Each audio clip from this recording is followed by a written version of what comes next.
মমতা বন্দ্যোপাধ্যায় জবাব দাও, জবাব চাই, জবাব দাও, আরে মমতা ব্যানার্জি জবাব দাও, জবাব চাই, জবাব দাও, আরে মুর্শিদাবাদে 500 পরিবারকে ঘর বাড়ি ছাড়া হলো কেন? মমতা বন্দ্যোপাধ্যায় জবাব দাও, জবাব চাই, জবাব দাও, আরে মুর্শিদাবাদে 500 পরিবারকে ঘর বাড়ি ছেড়ে নদী পার করে মালদা রিফিউজি ক্যাম্পে থাকতে হচ্ছে কেন? মমতা বন্দ্যোপাধ্যায় জবাব দাও, জবাব চাই, জবাব দাও, জবাব তো নেই।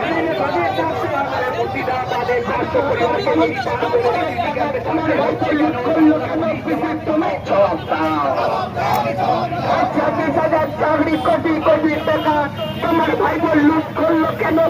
তুমি জবাব দাও, জবাব তোমায় দিতে হবে, জবাব তোমায় দিতেই হবে। মুর্শিদাবাদের বুকের মা বোনদের উপর অত্যাচার হচ্ছে কারণ মেয়েরা, তুমি জবাব দাও, জবাব তোমায় দিতেই হবে।